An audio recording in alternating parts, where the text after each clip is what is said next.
You need to run away by next Monday. It was a call from my mother-in-law who had disappeared a year ago. Honestly, I didn't like her very much. When we lived together, she would often make snide remarks about various things. I even thought it would be better if she disappeared. And then she actually did. "Where are you?" I thought it might be my fault somehow, but hearing her voice, I felt relieved. But at that moment, I still didn't understand anything. The call from my mother-in-law was just the beginning of the events that were about to unfold. My name is Mandy Jones. Shortly after becoming a working adult, I lost my parents to illness and found myself struggling without anyone to rely on. At the age of 27, during a short trip to take a break, I met William, who would become my husband. We discovered that we were from the same hometown and immediately hit it off. I ended up sharing the fact that I didn't have parents anymore, and he kindly listened to my story. After returning to our hometown, we continued to meet frequently, and within less than a year, we got married. I moved in with him and his parents. My father-in-law owned a large real estate agency in the area and was wealthy, owning a significant amount of land. We're just a normal family.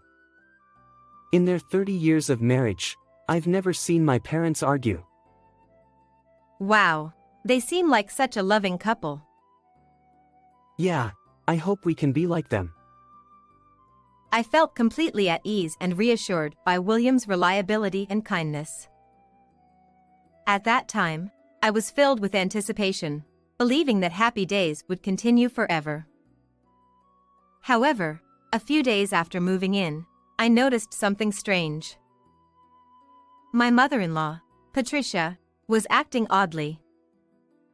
While she was kind in front of the family, her demeanor changed drastically when we were alone, and she became suddenly cold towards me. Is this how you cleaned? Unbelievable. It'll be turned into a garbage house. She would often criticize my cleaning and make me redo it countless times. I desperately tried to earn her approval, but no matter what I did, I couldn't win her favor. This house isn't suitable for you. You should just pack up and leave. I still remember the chill that ran down my spine when she said those words so clearly. Despite enduring it, a decisive event happened on my husband's birthday. On that day, I was making a homemade cake for William's birthday. Just as it was finished, my mother-in-law barged into the kitchen. You're going to feed my son such a terrible-looking cake made by an amateur? Is this some kind of sabotage? After hurling insults, she attempted to throw the cake directly into the trash. I tried to stop her, and we ended up in a physical struggle, causing her to fall over. At the sound of the commotion, my husband rushed over. As I tried to explain the situation, to my surprise, my mother-in-law portrayed me as the villain and began to cry while pleading to him. Mandy suddenly pushed me. I don't want such a scary daughter-in-law. Despite her convincing performance, I had previously confided in William about some of the things that had been happening, so he took my side. This incident also reached my father-in-law, George, and scolded my mother-in-law for her behavior. Unable to bear the situation any longer, she sulked and lashed out in anger. If everyone is going to treat me like a nobody, then I might as well disappear. She yelled loudly and then locked herself in her room. I thought she was just being dramatic, trying to get attention from my husband and father-in-law. However, the next morning, we found out that she had left behind divorce papers and disappeared. Did she really leave for good? I asked anxiously, but my father-in-law just smiled as if nothing had happened. She was treating you badly behind us, right? That's why I kicked her out. Don't worry, She'll come back once she's cooled off. The divorce papers were just for show. His expression remained kindly, but I couldn't shake the feeling of discomfort at his extreme reaction. However, my husband seemed to have no doubts about his father's actions. I wondered if it was right for my father-in-law to do this to a wife who had never fought with him for 30 years. However, I felt hesitant to interfere in their marital affairs and decided to silently observe. But even though we thought she would return soon, a week passed and she still hadn't come back. At this point, I even started to worry. Is Patricia really okay? I hope nothing bad has happened to her or she hasn't been involved in some sort of incident. She'll be fine. This village is peaceful, you know. Maybe she's just gone back to her parents' house to relax. I was exasperated by his carefree response. However, that night, I witnessed something shocking. My husband was rummaging through my mother-in-law's room, humming to himself as he packed her belongings into trash bags. Seeing him haphazardly discard her belongings, I couldn't believe it was just a simple cleanup. Could it be that they've already accepted she won't be coming back? I couldn't shake off the increasing anxiety about my mother-in-law's safety and what my husband and father-in-law were thinking. Despite suggesting multiple times that we should search for her, my father-in-law just shook his head. We know where she is. She doesn't want to come back yet, so leave her be. His firm tone left me unable to push further. And before I knew it, a year had passed since my mother-in-law disappeared. Around that time, there was a significant event that I might have become pregnant. My attention was fully focused on that. Let's go to the obstetrician next Monday.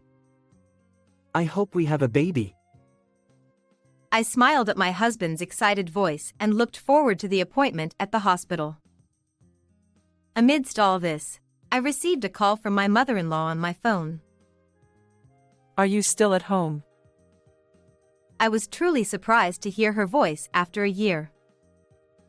Despite our disagreement before she disappeared, I still felt responsible if something had happened to her. Knowing she was safe, regardless of how uneasy our relationship was, brought me relief. Where on earth are you? That doesn't matter right now. What's important is that you leave the house immediately. Her usual condescending tone made my relief vanish, and I felt a strong urge to push back. I told her there was a possibility that I was pregnant and already made an appointment for the checkup. So, I won't obey your orders. However, her response to this was unexpected. Then, all the more reason. You need to run away by next Monday. What? What do you mean? At that moment, my mother-in-law revealed a shocking truth to me. The incident that seemed to have been resolved when she contacted me, but it was just the tip of the iceberg, hiding a much darker reality. I understand. But I won't run away. After hearing my mother-in-law's words, I struggled with my decision. If what she said was true, running away wouldn't solve anything. I decided to take action to confirm the truth with my own eyes. And so, amidst swirling uncertainties, Monday arrived. I got into the car with my husband and father-in-law, heading to the obstetrician in the neighboring town. Throughout the journey, they showed genuine concern for my well-being, appearing to be nothing but good husband and father-in-law. However, unable to accept their kindness wholeheartedly, I had mixed emotions in the car. After finishing my examination at the hospital, I was waiting in the waiting room with my husband and father-in-law when an elderly nurse approached us. Regarding the earlier results, Mandy, you are indeed pregnant. Really? Yes. Beside him, My father-in-law nodded repeatedly, looking satisfied. Finally, I'll get to meet my first grandchild. I'm looking forward to it. At that moment, when my father-in-law muttered those words, the nurse's demeanor suddenly changed. She glared at my father-in-law and husband with wide-opened eyes, and she shouted loudly, A first grandchild, huh? Liar. You're all despicable. My husband was taken aback by the sudden outburst, but as he gazed closely at the nurse's face, he seemed to finally realize something. Are you? Mom. Why are you here? Dressed as a nurse. It's no wonder my husband didn't realize it. My mother-in-law had disguised herself with a wig and glasses to avoid being easily recognized. While my husband and father-in-law were stunned, I quickly moved behind my mother-in-law. She shielded me, a cold sweat running down her face. This hospital is run by a friend of mine. I've been hiding here all along. So, this is where you've been hiding. I was hoping you'd have collapsed somewhere. I was left speechless by my father-in-law's uncharacteristic remark. The kind tone he usually had was nowhere to be found. Instead, he looked like a villainous old man. So, is the pregnancy a lie? It's true. But that's why I can't let Mandy go with you. As my mother-in-law held my hand, I felt her small hand trembling. From this, I realized that she was truly afraid of my father-in-law. We finally have our first grandchild. We need to take her home and let her rest. What do you mean, first grandchild? Is your memory getting worse? As my mother-in-law spoke, 3 young female nurses who had been nearby stepped forward, blocking my husband and father-in-law. Seeing their faces, my husband was visibly shaken. You. What are you doing here? It seems William remembered well. Of course, I wasn't planning to let you get away with saying you forgot. Seeing my husband's frustrated expression, I couldn't help but feel sad. The young women were not nurses but girls from the village where William's family lived. It was none other than me who had gathered them here. The stories I heard from your mother were true after all. As I watched my husband and father-in-law's facades crumble away, I felt like reality was about to shatter me. I learned of this shocking truth from a phone call from my mother-in-law. There was a reason she urged me to escape from my in-laws' house as soon as possible. William has already fathered children with 3 different women and heartlessly abandoned them.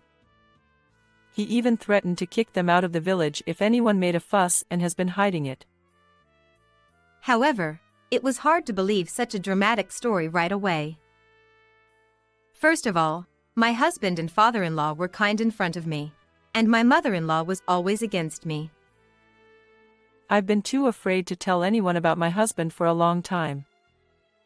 But you've always faced me head-on. I couldn't let such a good person like you be left in the dark. Even through the phone, her trembling voice didn't sound like she was lying. So, I decided to confirm the truth before Monday's appointment and made this plan. I talked to them too. They've all been holding a grudge against you for a long time. When I told them about today, they were happy to come. I asked them to help me create a situation where the true nature of our husbands could be revealed. All 3 of them agreed without hesitation. Just seeing their reactions gave a glimpse of the depth of the wrongdoing our husbands had committed. Why did you hurt so many people? Don't get it twisted. I am the victim here. He began making outrageous excuses with a brash attitude. I needed an heir. I'm wealthy and powerful. But these women could only produce girls. They're just from poor bloodlines.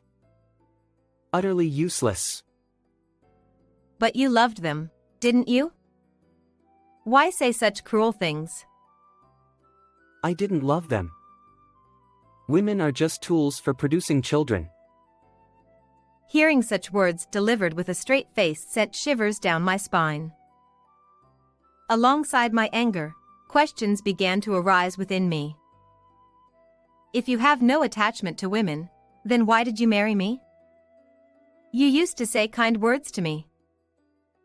Because there were only incompetents in the village, so I was looking for women elsewhere. Then, you just happened to catch my eye when I was on a trip. Plus, I liked your face. My husband replied, not showing any remorse but rather wearing a proud smile. You were all alone in the world, weren't you? It's good you have a family now. Just give birth to children and then focus on childcare and housework as a maid. Well, that's if the child is a boy. If the baby in my belly were a girl, he would have easily abandoned me too? As I already lost my parents and had no support, I must have seemed like the perfect target for his plan. His intentions were clear, and I felt nothing but despair. You said it to me, didn't you? Let's become a couple like your parents, without any fights. Was that also a lie? That's true. My parents were the ideal couple. I aim to be like them. It's not like we never fought. My mother-in-law, who had been silent until now, interjected. I was just obeying because your father was violent and scary. I endured being treated horribly all by myself. Finally, I understood why her hands were shaking. My mother-in-law had been enduring frightening experiences from my father-in-law for a long time. My husband, mistakenly idealizing their master-servant-like relationship, took them as a model. Despite witnessing the village girls being victimized, my mother-in-law couldn't act due to her fear of my father-in-law. But I've made up my mind too. To prevent further victims, we'll protect Mandy. I won't let you lay a finger on her either. Seeing us united, my father-in-law clicked his tongue in frustration. Perhaps I didn't discipline you enough. With that, my father-in-law aggressively approached us, raising his fist toward my mother-in-law and me. But in the next moment, other male nurses rushed over and tackled him, preventing him from going any further. Who do you think you're dealing with? True to his nature, he immediately tried to resort to violence. He shouted arrogantly, but we were no longer in the village but in a hospital in a different town. Once out of the village, his power amounted to nothing. Unable to do anything further, he was restrained along with my husband. Please call the police. I'm begging you. The police? Wait a minute, I haven't done anything yet. Unlike my father, I shouldn't have any reason to be arrested. What did you say? Are you planning to betray your own father? The prestigious Jones family will be shocked to hear this. My father-in-law remained arrogant, but I was no longer afraid. Supporting my mother-in-law, I faced him head-on. The prestigious lineage you're so proud of will crumble because of your foolish actions. News involving the police will spread quickly in the village. Stop it. If that happens, we'll lose our dignity. Yes, and not just that. You'll lose everything, including your place. Suddenly, my husband, who had been assertive just moments ago, completely changed his tone, adopting a soothing voice. Honey, I was threatened by my father, that's why I said those awful things. Deep down, I love you. And all those stories about other women were lies. You're the only one I've ever loved.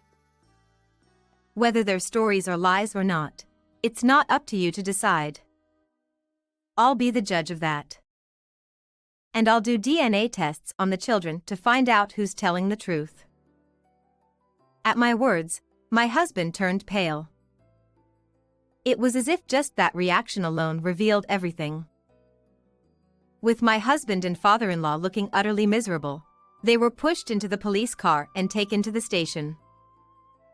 The next day, my father-in-law was released, but rumors spread throughout the village like wildfire.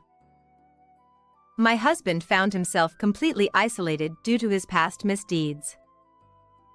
He was sued by the other women, and after DNA testing confirmed his paternity, he was ordered to pay each of them $30,000 in compensation. I naturally divorced my husband and received a total of $150,000 in compensation and child support.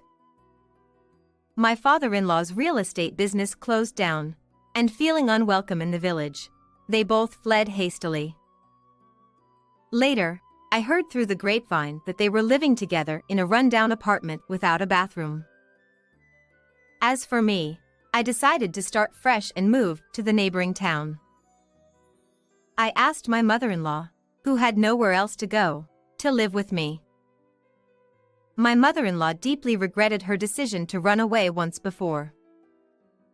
However, through this ordeal, I felt like we truly became mother and daughter. Now, we live happily under the same roof, eagerly awaiting the arrival of the baby.